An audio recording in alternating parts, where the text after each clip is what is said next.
भगवान गणेशाचा जन्म हे आजपर्यंत अध्यात्म आणि विज्ञान या दोन्ही शास्त्रांना न सुटलेलं कोड आहे।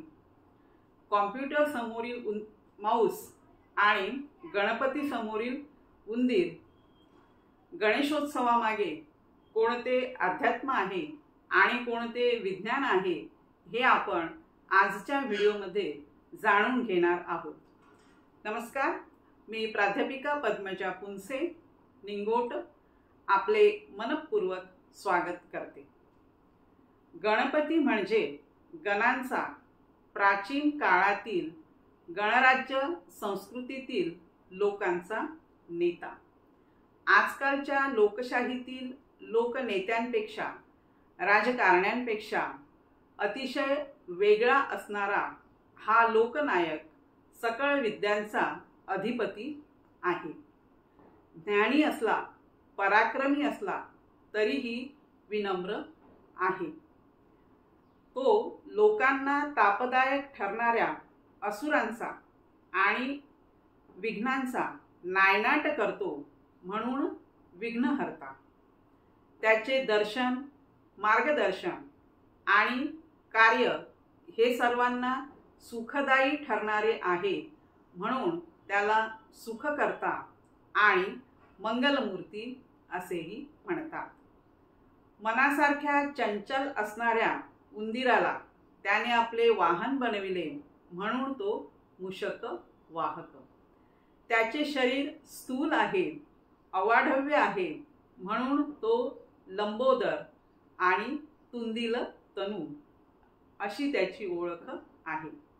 गणपती म्हटलं की गोड पदार्थ आलेच। मोद म्हणजे आनंद। आनंददायी मोदक ही तर गणपती बाप्पांची ओळखच आहे। म्हणून जेव्हा घराघरात गणपतीचे आगमन होते तेव्हा मोदकाच्या प्रतिमेतून घराघरात आनंदही पोहोचतो। गजमुख गणेश हा विद्या, बुद्धिमत्ता याचे एक सामंजस्यपणाचे उत्तम उदाहरण आहे। त्याच्याकडे अफाट सामर्थ्य आहे, अफाट बुद्धी आहे, पण त्या बुद्धीचा वापर तो फक्त लोककल्याणासाठीच करतो। त्याने आपल्या अचाट बुद्धीचा वापर महाभारत लिहिण्यासाठी केला। तो विद्वान महर्षी वेदव्यास यांच्याकडे महाभारत लिहिण्यासाठी लेखनिक होता आणि हा गणेशाचा सर्वांना आवडणारा लोकविलक्षण गुण आहे आणि मला तो सर्वात जास्त आवडतो त्याच्या मातृभक्तीबद्दल। तर हे झाले अध्यात्म। आता गणेशोत्सवामागे कोणते विज्ञान आहे हे बघूया। गुरुत्वाकर्षणाप्रमाणे भगवान गणेश हे आपल्या सोबतच असतात। ते आपल्या भौतिक अस्तित्वाला आधार देतात आणि मार्गदर्शन करतात। इलेक्ट्रोस्टॅटिक एनर्जी प्रमाणे ते अदृश्य मीन्स इनव्हिजिबल असतात, पण तरीही आपल्या प्रत्येक भक्ताची त्यांना काळजी असते, चिंता असते म्हणून ते चिंतामणी असे त्यांना म्हटले जाते। गणेश अथर्वशीर्ष हे त्यांचे प्रधान उपनिषद आहे। या उपनिषदमध्ये त्यांचे तत्वज्ञानात्मक रचना वर्णन केलेले आहे। अथर्वशीर्षाचा आपल्या मनावर आणि मेंदूवर चांगला प्रभाव पडतो। अथर्वशीर्षाचे पठण केल्यामुळे आपले मन हे अनवधानाने नियंत्रणात येते। गणपतीचे आसन किंवा योगशास्त्रानुसार गणपतीचे शरीरातील आसन हे मूलाधार चक्र आहे। भगवान गणेशाचा जन्म हे अध्यात्म आणि विज्ञान या दोन्ही शास्त्रांना आजपर्यंत न सुटलेलं कोड आहे। कॉम्प्युटर समोरील माऊस आणि गणपती समोरील उंदीर हा एकच आहे असंही म्हटलं तरीही चालेल। गणेशोत्सव हा फक्त हिंदू धर्मीयांमध्येच होतो असं नव्हे, तर जगामध्ये इतर देशातही गणेशोत्सव हा साजरा केला जातो। बुद्धीच्या कलेच्या या देवतेचे आध्यात्मिक जगतात जागतिकीकरण झालेले आहे। गणपती बाप्पा ऐकीव माहितीवर कधीच विश्वास ठेवत नाही।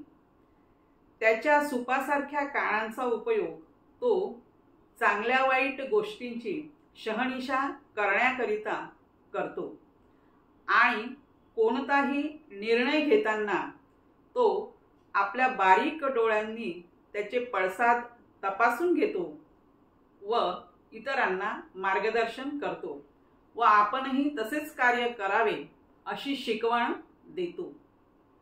लोकमान्य टिळकांनी गणेशोत्सवाला सार्वजनिक स्वरूप दिले। त्यांनी हा उत्सव स्वातंत्र्य चळवळीशी जोडल्यामुळे याला राष्ट्रप्रेमाची बैठक मिळाली। आता हिंदू धर्मीयांसाठी गणेशोत्सव हे एक शक्ती प्रदर्शन झालेले आहे। शक्ती प्रदर्शनासोबतच भक्ती प्रदर्शन आणि श्रीमंती प्रदर्शनही सुरू झालेले आहे।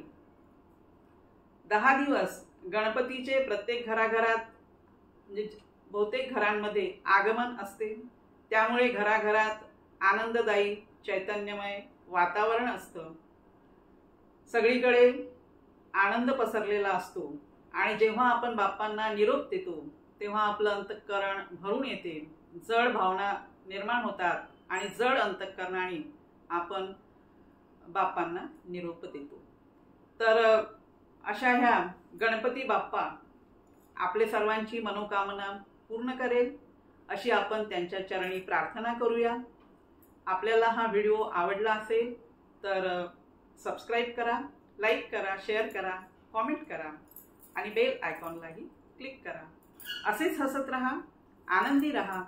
पुन्हा भेटूया माहितीपूर्ण व्हिडिओ सोबत। तोपर्यंत नमस्कार।